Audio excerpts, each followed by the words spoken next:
Hey everybody, welcome to part 5 of the Great Big Intergalactic's How to Start a Podcast series. In this episode, we're going to get right into the question and answer portion of the show. And we're going to talk about some of the important things that new podcasters should probably consider when launching their podcast for the first time. Derrick, the main guest for this podcast series, is the owner of Hindsight 101 Media. He is an audio-visual consultant, and basically what that means is that he helps people with their video needs as well as their audio needs, such as podcasting, recommendations, editing, setup, and all of those things in between.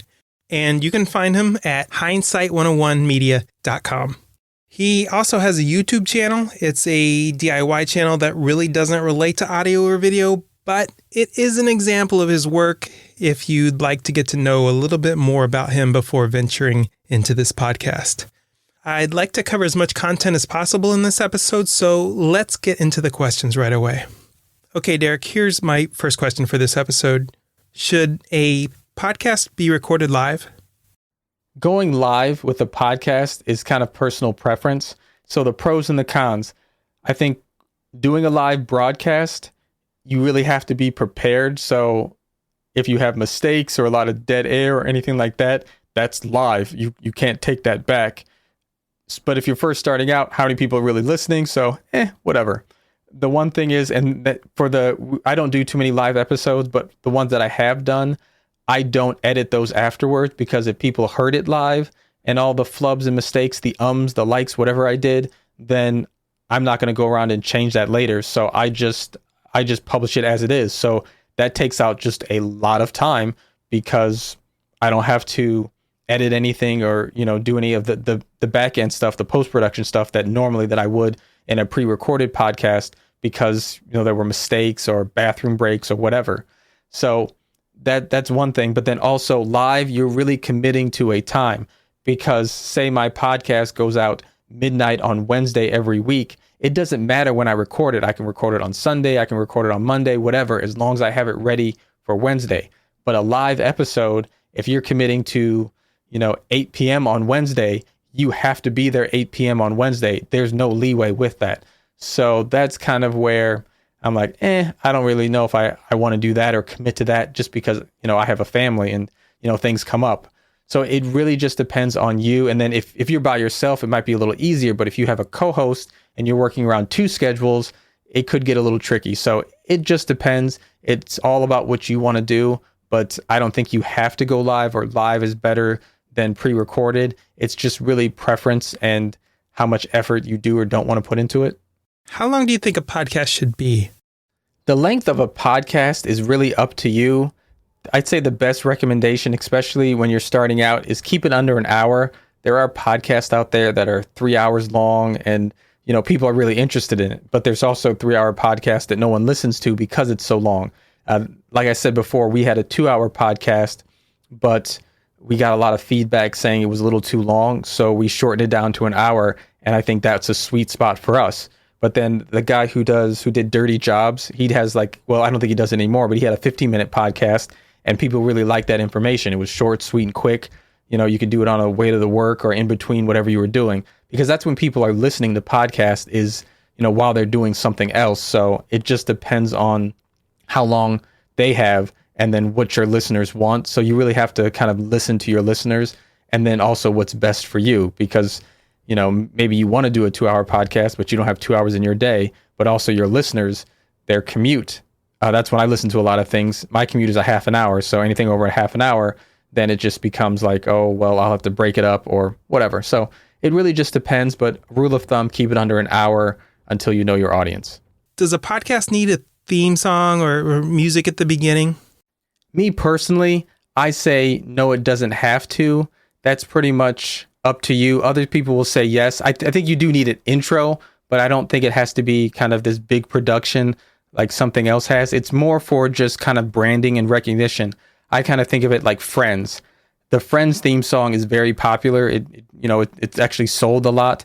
But then, would you still not like Friends if you didn't have the theme song? No, it just kind of added to when I hear that song, it makes me think of Friends. That's all. So I don't think you need it, but it doesn't hurt to have it.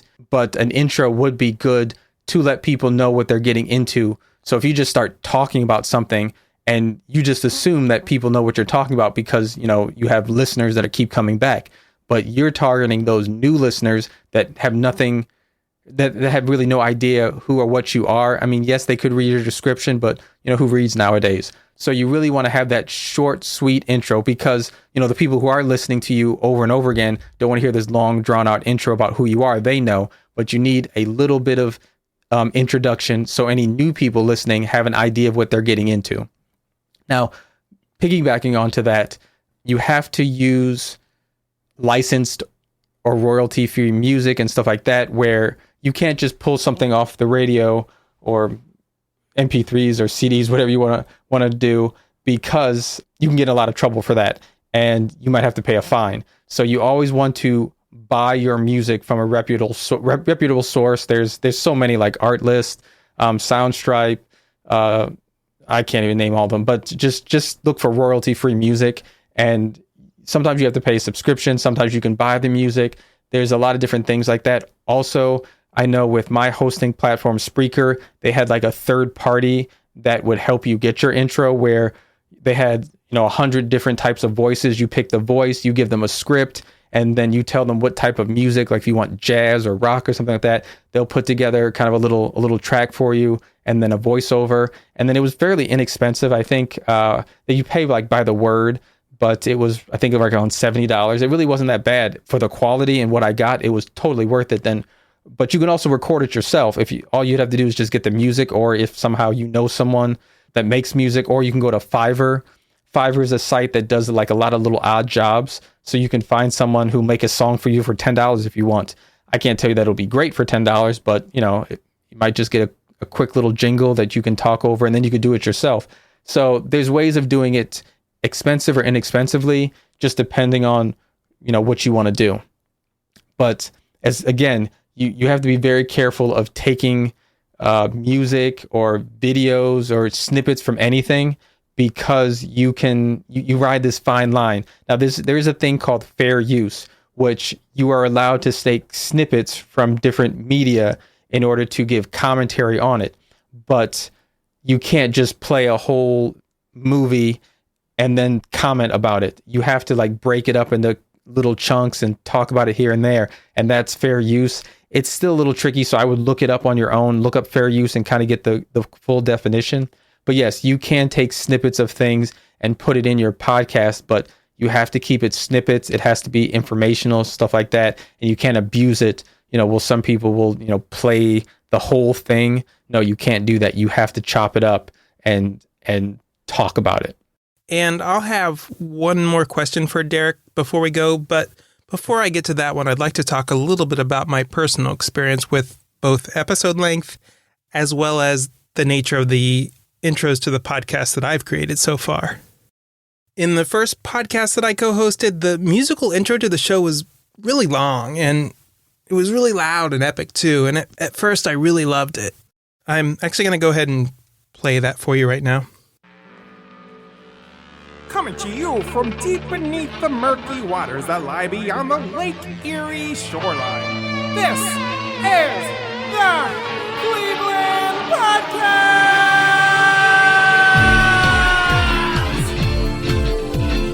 With Fred the Mud Monster and South Bay Caesar. Find us online at facebook.com/The Cleveland Podcast or email us at theclevelandpodcast@gmail.com. Now, join us as we journey through Northeast Ohio and the city of Cleveland. When I created this podcast, though, the Great Big Intergalactic, I made the new intro short and sweet.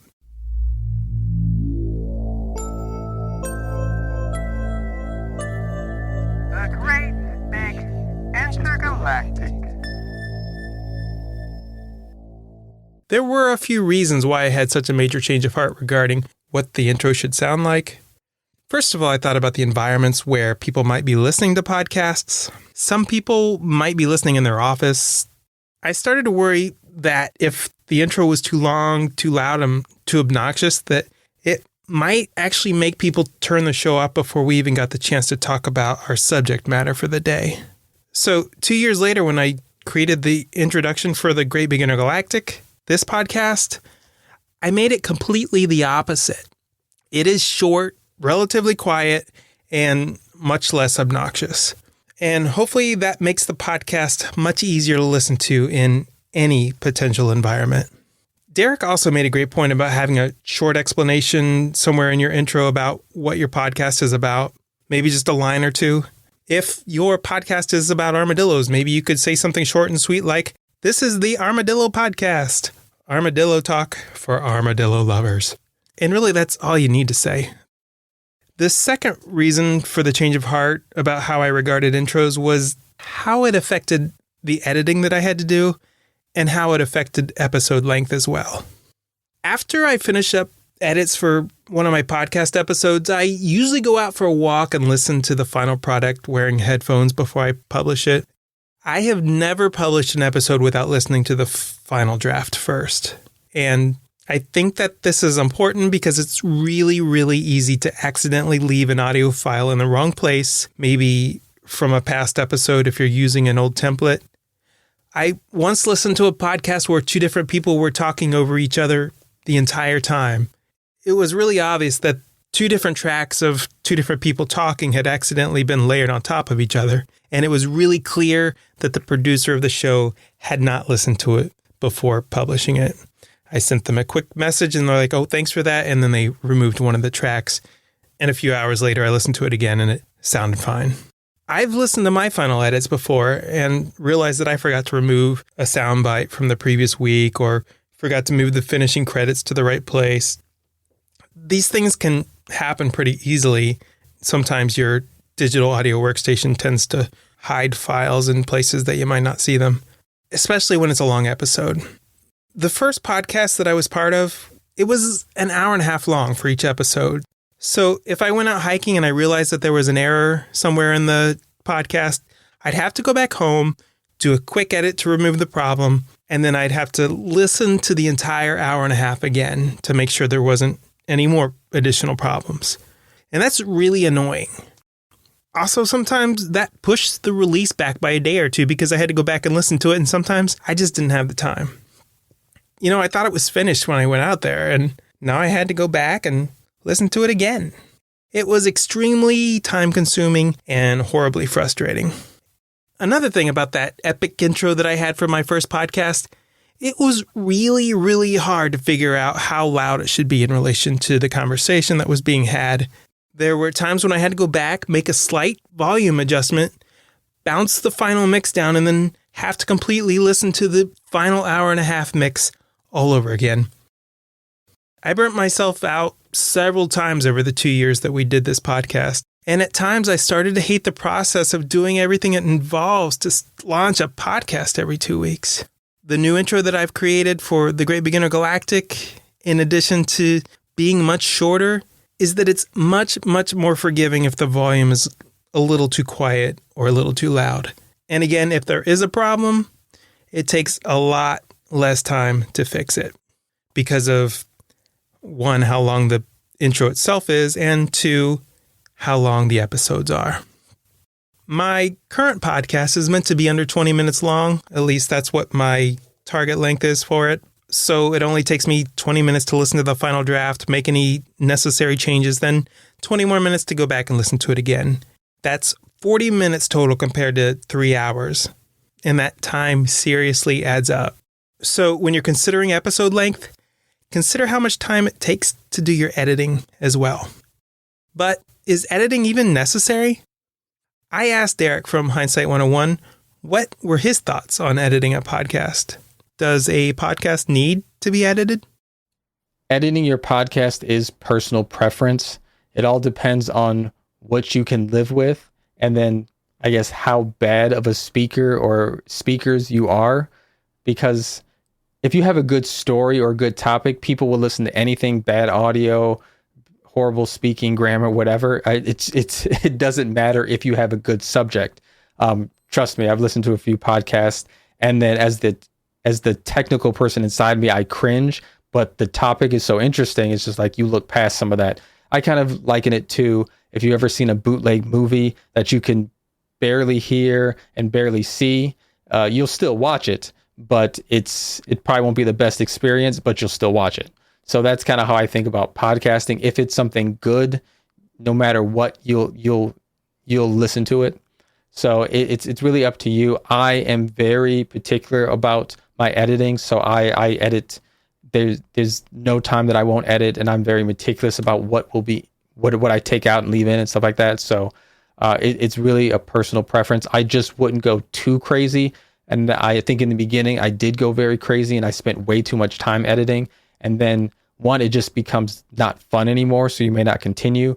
But also you can over edit where you can ruin your podcast, especially not so much like taking stuff out, but over editing, such as, I want to tweak my sound where, I want to make my voice a little deeper, or, I'm trying to get rid of this background noise, but in getting rid of background noise, you also get rid of some of the tone in your voice. And then you may sound bassy, but then when you remove the background, you may sound, echoey or hollow, stuff like that. So you want to be very careful of how much you edit your podcast or process your podcast.